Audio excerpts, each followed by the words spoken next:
Greetings everyone, and welcome to a special Timey-Wimey Tuesday Blu-ray update.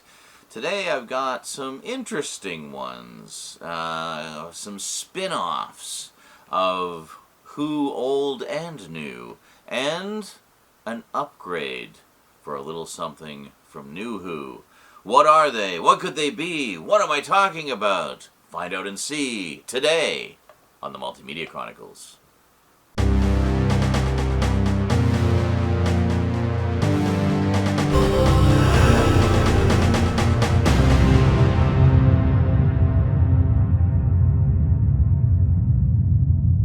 Welcome back. Well, first off, let's check out the upgrade I got. So this is for the New Who collection, and it is Peter Capaldi's final story, guest starring David Bradley as the first Doctor, Twice Upon a Time, in 4K. Yes, the first ever release of Doctor Who anything in 4K. I guess not including the Peter Cushing movies. They got a 4K release recently. But official Doctor Who, official canonical Doctor Who. Don't get into a whole thing about the, technically the Peter Cushing ones could be made canon if you think of this. No, just don't even. You know what I mean. Anyway, 4K Doctor Who. We got Twice Upon a Time. So let's.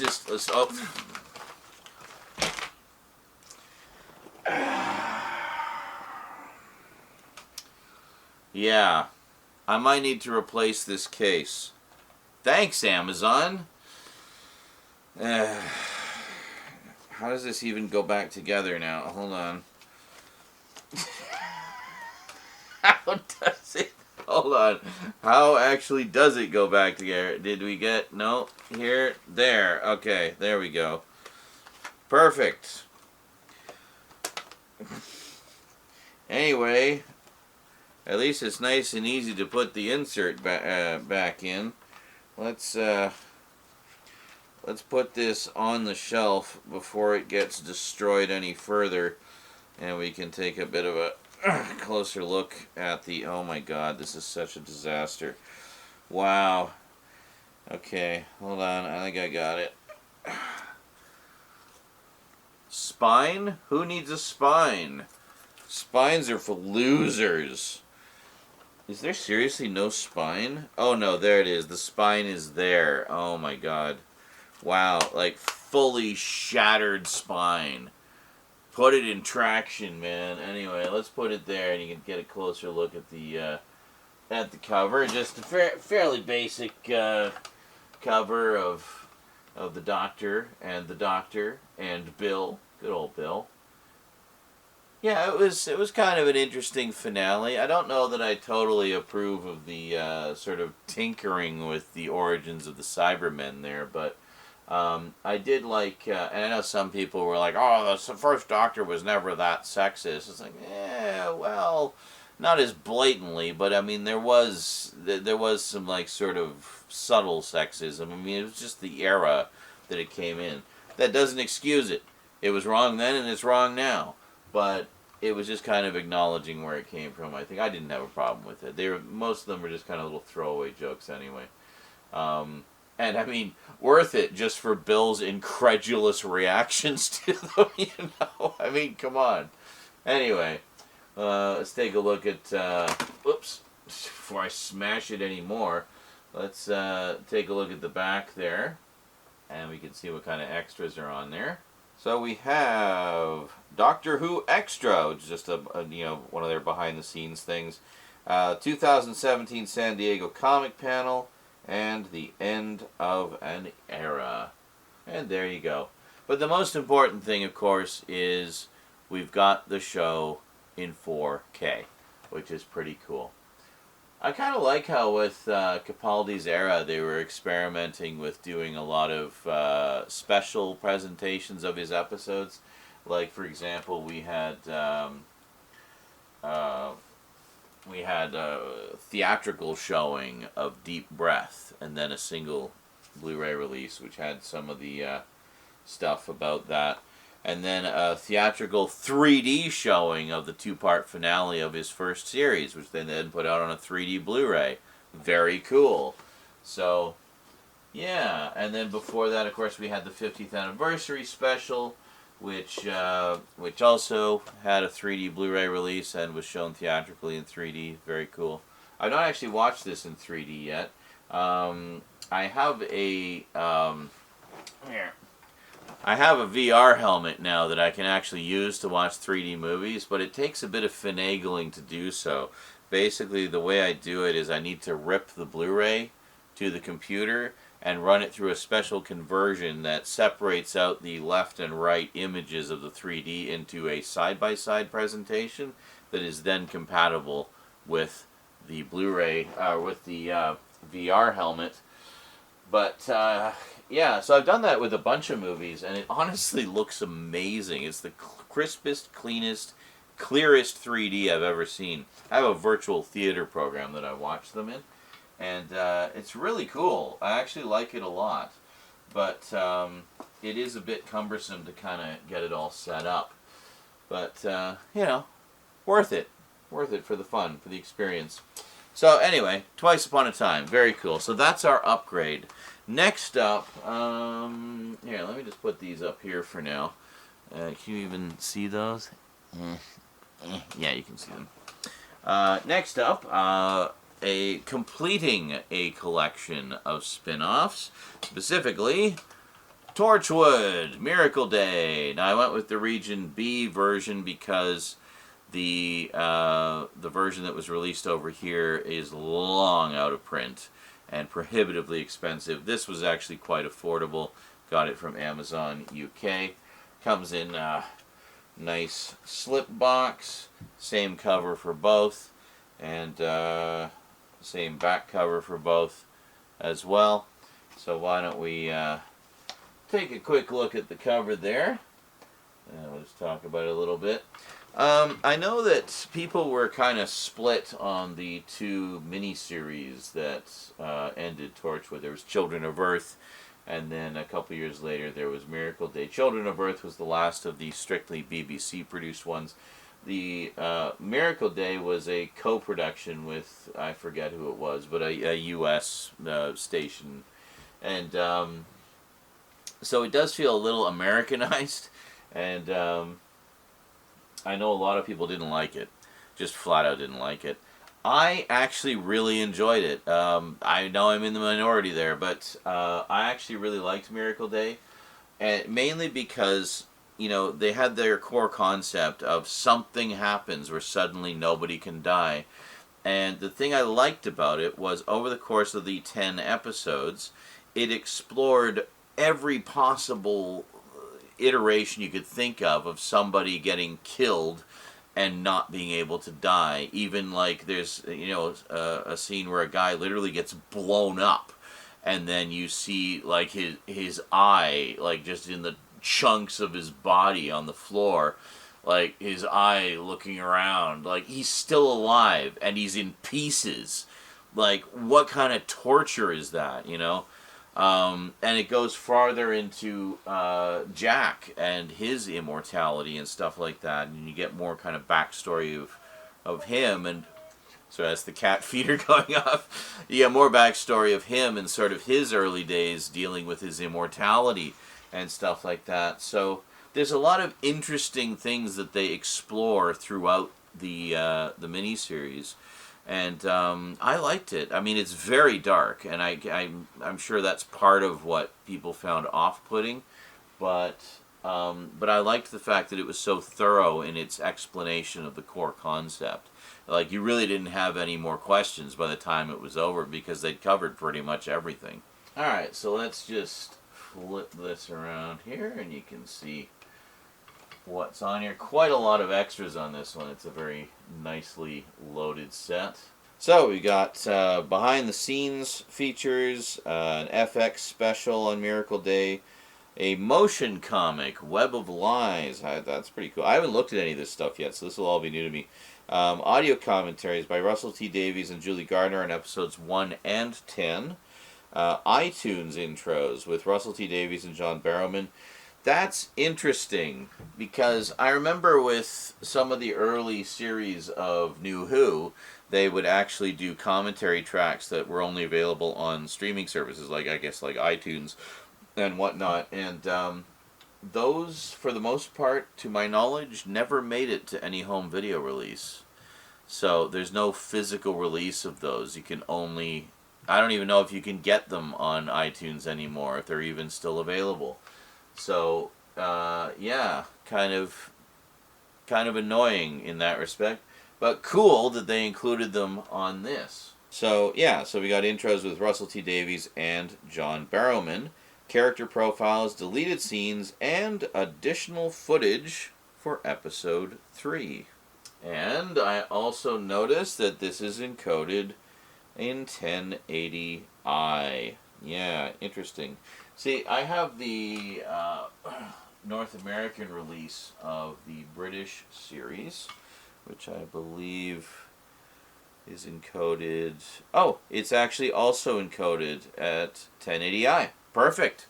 It's rare to see that actually on a North American release. Usually everything's put in 1080p here. But cool, 1080i, good to go. Again, because it matches the format that it was originally made in. I've been saying this through all my recent updates. So, very cool. Really glad to finally have all of Torchwood complete. So, I guess that means all I have left in terms of New Who. I wait for the complete Doctor sets before I buy the Doctor ones, with some exceptions. Like I did buy some of the special releases of Capaldi and Smith. But for the most part, I wait for the complete series sets. So, yeah, whenever Ncuti Gatwa finishes his run, I'll get his complete series set as well. But in terms of, the spin-offs, I guess the only thing I have left to get is that short-lived K9 series that they did, where he was in like dystopian parallel Earth or something like that.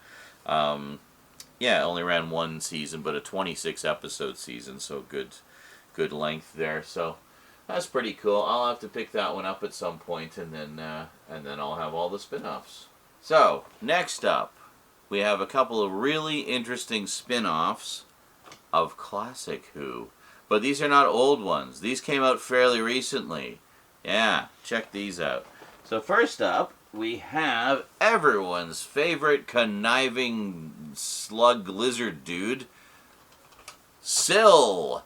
Yeah, Sill and the Devil Seeds of Arodor. So this is a basically a feature-length special that they did. When did this come out? A few years ago, 2019. Featuring Nabil Shaban himself back as everyone's favorite, slimy gangster, basically. And it's an adventure, a brand new adventure with him. So, very cool. I've only seen a little bit of this. I think it's done as like several episodes, like a multi-part story, like classic Doctor Who would be. But and written by Philip Martin, who's a classic Who writer. So very cool. So just take a look there. So where I got that, I was actually looking for that and one other one that they did, which I'll talk about in a moment, for a very long time. But everywhere I found them, they were just going for ridiculous money because I guess they were technically out of print. So this is from Real Time Pictures that I've talked about before. You may notice the Doctor's collection up here, which is also from them. Wonderful company that has been doing basically independent and fan productions for literal decades. So it was a surprise and a delight to see that they put out a couple of new ones recently, as we were approaching the 60th anniversary of Doctor Who. So we got this great new adventure with Sill. We'll just take a look on the back here. There's quite a lot of extras on here. So, much like how I filled in the gaps in my collection of the Doctors, they happened to have the Blu-ray of this as well, also on sale. So instead of costing an arm and a leg, I think it cost me £4. Yeah, can't complain about that. Definitely less than I would have paid from some of those third-party sellers, let me tell you. So let's take a look at some of the contents on here. So the show itself is 100 minutes long, which I believe it is broken up as a 4-part story. So it's like 25-minute episodes. Special features: we got a deleted scene, behind the mask, so like an interview with Nabil himself, I believe. Moon shadows, designs on Sill, moon music, monster maker, and Sill on wheels. Yeah, I don't know what any of those extras are. It's just creative names for whatever they are. I assume behind the scenes stuff and interviews and such. And they got about an hour's worth collectively across all of them. So that's pretty cool. So that's definitely going to be a fun one to watch for sure. So let's put that. So that once again is Sill and the Devil Seeds of Arodor. So keep an eye out for that. It does seem to reappear from time to time. And next up, last but absolutely not least, we have a very, very special one that is essentially a follow-up to one of the all-time great 70s shows, 70s stories from the Jon Pertwee era, specifically a follow-up to The Demons, set, 50 years later. We have The White Witch of Devil's End, starring the White Witch herself. What is her name? Damaris Hayman, yes, who played Olivia Hawthorne in the original story of The Demons. So coming back, in a brand new story. How cool is that? And this is not just a short little, hour-long or 2-hour-long thing. No, this is a full-blown 6-part miniseries, which runs 3 hours and 49 minutes. Like, this is epic. Absolutely epic. And this came out in 2020, so 1 year after another. They did 2 of these spin-offs, like classic Who spin-offs, back to back, which is fantastic. Like, what a treat. And sadly, Damaris actually passed away just a couple of years ago, so this, I guess, was the last thing that she did. But I think it's wonderful that they actually got her to come back, because I always thought she was terrific in The Demons. And yeah, so I have not watched this yet, but it's definitely one that's high on my priority list. So let's take just a quick look at the cover. See the lady herself right there. I mean, she looks like she aged fantastically. She looks amazing. And then if we just flip it around to the back here, we can see all the extras that are on there. Quite a lot of stuff from the looks of it. And it looks like this one gives us a little more indication as to what the extras actually are. So we actually have commentary by Damaris Hayman herself, director Keith Barnfather being one of the founders of Real Time Pictures, along with Nicholas Briggs, and writers David J. Howe, Sam Stone, and Raven Dane. Weaving Magic, a behind-the-scenes special. The Scriveners, the writers tell their story. An Evening With, panel discussion with the creative team. An unused scene, a scene that was reshot and not included. The Commentary, recording the commentary. And Lindsay's Tune, the theme song, singer Lindsay Gold, plus music video. Well, that sounds wonderful. What an absolute treat for classic Who fans, and in particular fans of The Demons. So yeah, this is going to be a lot of fun to go through, and what a wonderful swan song for Damaris as well. Just such a treat for the fans, and yeah, I'm so glad that they did that. I wish they were doing more of them, because it's reminiscent to me of all we had in the wilderness years were these independent productions. Real Time Pictures produced a bunch of them. In fact, I've got a couple here. We have the Wartime Chronicles with Sergeant Benton, and I don't know if this one was Real Time, but from the same sort of era, we have Downtime, which is a sequel to The Abominable Snowman and Web of Fear, and features and both of those feature Doctor Who alumni in them. And during the 90s, when the show was off the air for and into the early 2000s for a good long time, there was a flurry of fan films and independent productions to kind of fill the void left by the show not having any new episodes coming out. And so for me, seeing these appear in 2019 and 2020 was just such a treat, and I absolutely wanted to get them, but I didn't have the money for them when they first came out, and then they dropped out of print, and it was just like, I thought, oh, I'm just never going to get them then. Like, had resigned myself that I'm never going to get them. And then Real Time Pictures out of nowhere had this like crazy fire sale where everything was dirt cheap. So I just loaded up and got everything that I missed. So now I've got everything. Absolutely everything. This was the last of it. Of the updates. I kind of spread them out a bit. But now I've got basically the entire Real Time Pictures collection of behind the scenes stuff and specials and whatnot. I think there's a few other like random documentaries that I don't have that I'd still like to pick up, but you know, I've got all the main stuff like the Mythmakers and the short movies, well, and not so short movies that they did, which is great. All of it, such a treat as a Doctor Who fan. Cannot recommend highly enough. If you want to check out Real Time Pictures for yourself, go to timetraveltv.com. That's timetraveltv.com. So that's where I got the DVDs and Blu-rays from, and I don't know how many would still be available at the time of this. You see this video. It seems to me they bring them back periodically. They'll drop out of print for a while, and then they'll bring a bunch back, and then they'll drop out of print again. And they have sales and stuff every so often, so keep an eye out for those. But even the base price of them is pretty affordable most of the time if you're ordering directly from them. Yeah, so check them out if you especially if you like classic Who, because that's the primary focus of those, is classic Doctor Who, and they do touch on other science fiction as well, such as Blake 7 and such. So yeah, good stuff. So there we go. We got an upgrade, filling in a gap in the Torchwood collection, and a couple of really cool classic Who spin-offs in the 21st century.